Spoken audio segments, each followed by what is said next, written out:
Ahoy there, Captain Benzie here, coming at you with a much anticipated and long awaited video. At long last we have a new balance patch for CNC Rivals, and there is also a new unit being showcased today, the Nod Shade. So this is going to be a two-part video. The first part is going to be me going over the new unit showcase, giving my thoughts and opinions on this particular unit, how I think it's going to work and how I think it's going to affect the meta and the game so far. And then the second half will be my usual balance patch analysis.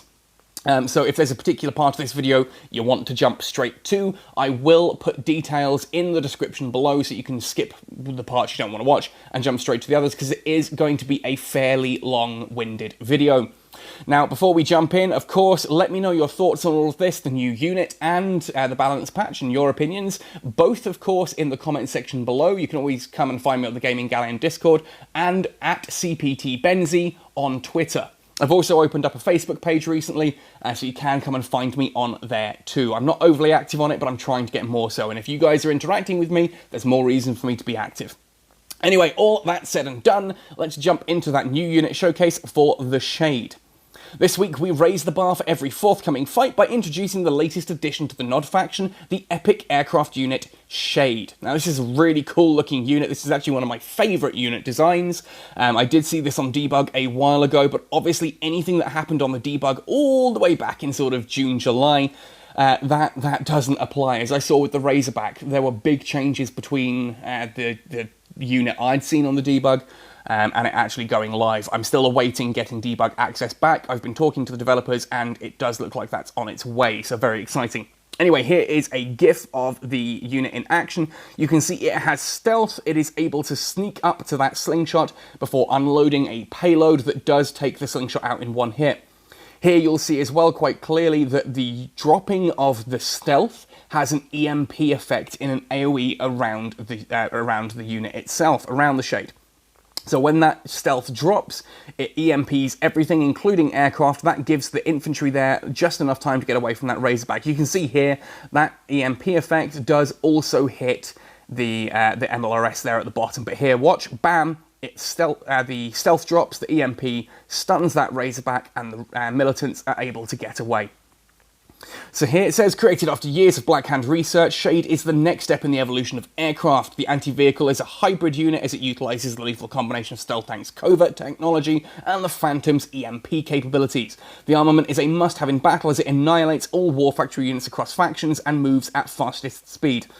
Now, looking at the fact that one entire payload only, well, takes out a slingshot, I'm not sure annihilates all War Factory is quite the way to say it.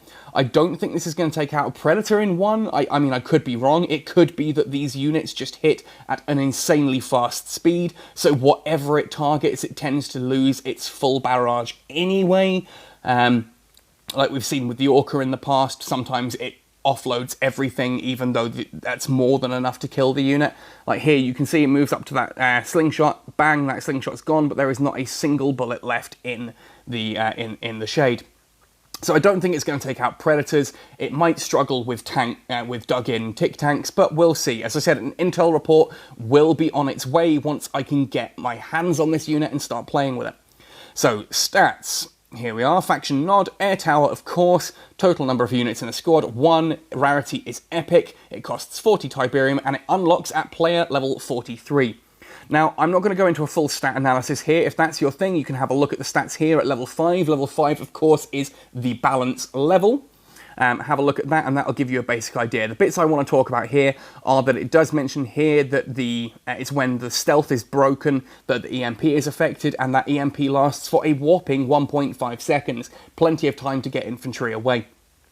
Also, that does mean that the Shade is going to be surprisingly effective against things like attack bikes, pit bulls, and slingshots. It can actually get in quite up close and personal, which kind of puts me in two minds. I mean, I'm always happy for something to be able to shut down slingshots, but to me this does mean we are going to go into a heavy Nod air meta, just because these things are going to shut down most War Factory stuff, so going into air makes sense.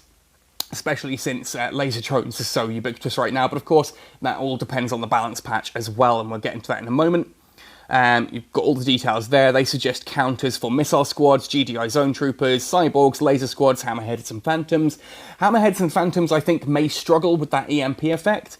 I don't know if the phantom gets its blast off in that time, or if the phantom is ultimately going to get blasted by the EMP, then the shade can move away, the phantom then has to chase it. I think air is going to be a problem against that. I think vehicles are going to be a problem against it. So infantry is a great way to go, but then again, Razorbacks are very much a thing at the moment. We'll see if there's any changes to Razorbacks in the patch notes, but ultimately, Razorbacks are going to just remove those missiles and laser squads from the board anyway, and I know Razorbacks and Shades aren't in the same force. I mean, obviously, if you're running an infantry-heavy deck, you're going to struggle against Razorbacks. If you're running a vehicle-heavy deck, you're going to struggle if you come up against Wraiths. This is an interesting position for me. I really like this unit, and I'm excited to get my hands on it, but I am a little bit worried about what this means for the meta. I genuinely think, looking at this, just looking at the unit on its own, not accounting for the balance patch, which I'm going to go over in a moment,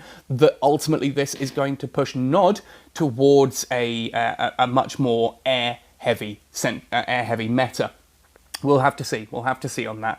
I reckon Nod is going to be going air with this thing out now.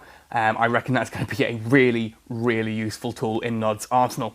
Anyway, as I said, Intel report will be on its way. That is the Nod Shade. Let's jump across to the patch notes, and I'm going to have a discussion with you guys about what I think that all means.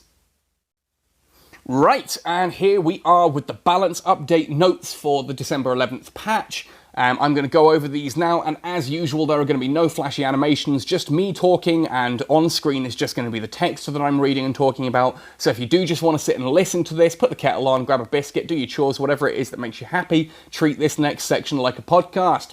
That said, let's jump right in with GDI. Dr. Liang, I can hear the cheers already, is getting nerfed. HP of his drone has dropped from 650 down to 430, but has had its cost reduced to match. Says this will allow units to more easily counter the Liang and its drone in missile flip scenarios. That to me makes sense. It's kind of something I've been talking about. We know for anyone who's crying, oh, just make it so you can't contest pads with it. That's not possible. Nivmet himself, the original balance developer, said that he would love that to be the case with Liang's drone, but ultimately it is not possible with how the game is coded. So get that out of your head. That's never going to happen. Here we can see, as I said, that massive drop in HP. That is a significant drop. That means any anti-air units nearby, even things like laser squads and scavengers, are going to do some serious damage to that drone. So if it does move onto a pad, as long as you've got something nearby, you can punch it down really quickly and stop the flip quite as quickly. I'd ideally have liked to have seen a bit of movement speed nerfing on Dr. Liang's drone as well, but I suppose baby steps, do this one thing at a time, and we'll see. I think that's still going to be Dr. Liang pretty solid. I think it's a good idea to reduce the cost along with that, but we'll see. I'd also love to see that drone actually take up a population cap slot, but hey, apparently the devs disagree. Solomon reduced cost from 150 to 130 to ensure that the ion cannon has improvised availability for tempo plays. Cool, I know the ion cannon's main point is to blast an area and suddenly flip. People complain that Lang does that, and now Solomon is going to be doing it more, flipping pads at a moment's notice. And certainly it's going to be easier for them to do that. Now, you may say it's 150 down to 130, that's still expensive, Benzie. Yeah, it is, but by the time you're going to be using this, and if your deck's cheap enough, that 20 Tiberium makes quite a big difference. You're still going to be able to do that a lot more. To me, Solomon needed something. It remains to be seen if that's enough or if that's too much. It's Solomon. I have no care at all for Solomon. I loved Solomon in like CNC Tiberian Sun. You know, James Earl Jones, come on, man. Mufasa and Darth Vader rolled into Command & Conquer, hell yeah. But in Rivals, he's either annoying to play against, or it's just that you never see their commander power. For me, Solomon is just, it's so rare to come across someone who knows how to use Solomon that the buffs and nerfs have kind of just not really changed much. We'll see. Jump Jet Troopers. Increased health will allow them to take a little bit more incidental damage while moving around, going from 200 to 220. It's a sizable buff of 10% additional survivability. Is this going to make Jump Jet Trooper Harvester rushes a thing again? No. Is it going to make Jump Jet Troopers a good choice again? Well, I've actually said JJTs to me aren't terrible. They're just, I prefer Grenadiers. If you're going to go for anti-vehicle infantry, Grenadiers just do a better job in my opinion, but this might bring Jump Jet Troopers into a slightly better position. They're still not doing much damage to Harvesters. They're still going to die fairly quickly to infantry. And looking down, I can see there's a buff to Shockwave Troopers, so if we're going to see more Shockwave Troopers and Flame Troopers, that does also mean that Jump Jet Troopers are going to suffer a little bit there, so a buff is probably a good thing for them. Shockwave Troopers buff, increased speed from average to fast, 6.9. Really? So now Shockwave Troopers can run around the battlefield. That to me is, oh boy. I know people have been complaining about Shockwave Troopers for a long time. I'm really worried about going back to a Shock Flame meta. Like, these guys were just super OP for the longest time in Rivals. I really don't want to go back to that.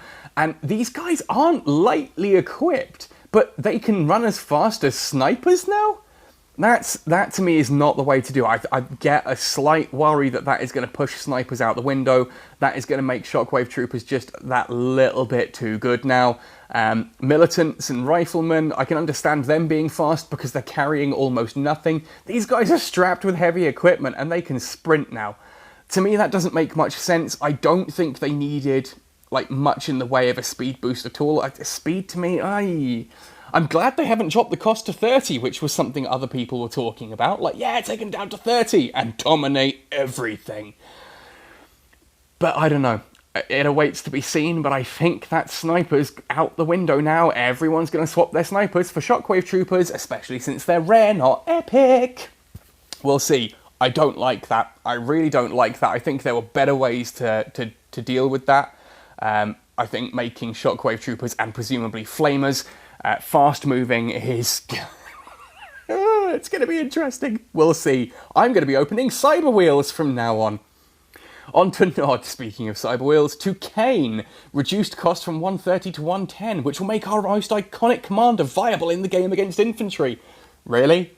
The thing that sucks against infantry, being 20 cost less, is going to make it good against infantry. Also, why would you want to make it good against infantry? Right now, right now it obliterates all ground vehicles, pretty much. It doesn't hit air. If you make it obliterate infantry, then if you come up against someone who hasn't got air, you kind of win. You just put a cane tower, an obelisk, next to a pad and obliterate anything that gets close. I don't think trying to make it viable against infantry is a good idea. Making it cheaper though? Making it cheaper, interesting. This thing, the obelisk is a decent counter to some tech units, so perhaps this would work against the rather tech-heavy GDI meta at the moment. I mean, looking at the buffs and nerfs here, I'm going to go over things that I didn't see and was expecting to in a moment, but I think it's important to note I don't see a Mammoth tank nerf there, so tech is, or any tech nerfs in fact, so I think GDI tech is still very much going to be a thing. Kane could be a somewhat decent answer to some of that. I don't know. With a reduced cost like that, might be worth trying, but we'll find out. Fanatics, damage to vehicles from 32 to 18, overperforming against vehicles, bring Fanatics on par with Shock and Flame Troopers. Yes, good. Nothing else to say, moving on. Jade Catalyst missile nerf, oh boy. Missile damage to structure from 3,500 to 2,500. Chemical explosion damage to structure has gone up, however. Oh, thank goodness for that. Okay, so this is literally what I was saying before in response to on my previous video about balance. Yes. I agree with people. I think it is stupid that you can just get line of sight to a base and catalyst missile it to death. That's not exciting. But I've always thoroughly enjoyed rushing chem warriors to a base, spraying it with gas, and then exploding the base to death. That requires a decent setup. That sort of chem catalyst interaction requires a decent setup, a big Tiberium investment, and is actually surprisingly easy to block. This means that that whole cheap nuke the base strategy is gone, but you can still do the more expensive, more intricate version, and I am all over that. That is the positive change we like to see. Whichever developer came up with that particular suggestion, thank you for listening to me. That is going to be awesome, and I'm so happy that made it in. Chemical Warriors, nerf. Damage to vehicles reduced from 15 to 10. Chemical Warriors were getting powerful against vehicles. We'll make sure optimum damage is dealt to vehicles. Yeah, I don't give a damn about that. Chem Warriors are still going to win out against Cyber Wheels and War Dogs, which is kind of the important thing, just not quite as hard. They're also not going to go through bikes and pit bulls and things like that quite so quickly. Flame Troopers buff, yep, they're getting the same part as the Shockwave Troopers. See my thoughts on Shockwave Troopers. Finally, Attack Bikes nerf. Oh, good God. Damage has dropped fairly significantly to air. Damage to vehicles has dropped. I get that attack bikes are problematic in certain matchups. I don't think you can do this. That is Nod's only answer to early vehicles and early aircraft. And that's been shut down. To me, that is a massive hit to them. Hi. Nod War Factory is dead. I'm saying it now. With the Wraith out, Nod War Factory is now dead. We can all go Nod Infantry, Nod Air, and just pray that we can beat GDI with that. That is Nod War Factory dead. Because if you open Cyber Wheels, you now have almost nothing to go into until you hit tanks. And if you want anti-air out of that early on, yeah, you're going to need to wait until stealth tanks now. If it's something like a Razorback. We're already struggling against Razorbacks, which I notice do not get any form of nerf here. Attack bikes were Nod's only option against that, and now they do less damage. Took them 3 volleys, that might now be a full 3 volleys, if not 4, to take out a Razorback. Not happy with an attack bike change. Talking about things that aren't in this, as I said, no tech units have been nerfed or buffed here. There is no change to tech in any of this. Mammoth tanks still overpowered, slingshots still overpowered, shatterers still not going to be performing. This is an interesting buff and nerf. I like the Catalyst Missile one. I'm fine with things like Chemical Warriors and Fanatics. Kane, I don't think does anything. Flame Troopers and Shockwave Troopers, I think, is the wrong way to go about it. Lang, I don't think is a problem. Lang is still going to be viable. Solomon's better. Jump Jet Troopers are better.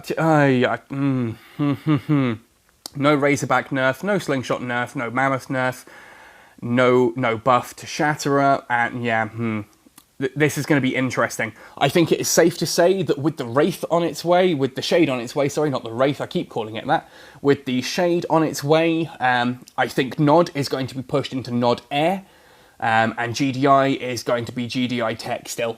I'm calling it now. Those are my thoughts. Yeah, anyway guys, that's my thoughts on this particular patch. Let me know if you think I missed anything, if I haven't covered anything properly, or if you disagree with me horribly. As I said, come shout at me on Twitter or in the comments section below. I love hearing your guys' thoughts and opinions on these things. Even if I do disagree with some of you wholeheartedly, that's good. We're allowed to disagree. Discourse is what causes change to happen. We discuss these things. As long as you're polite, I will listen to it and try to respond. If you're rude, I'm just going to block you from my channel. So, good luck. Have fun. Anyway, thanks for watching, folks. Happy sailing, and see you on the battlefield.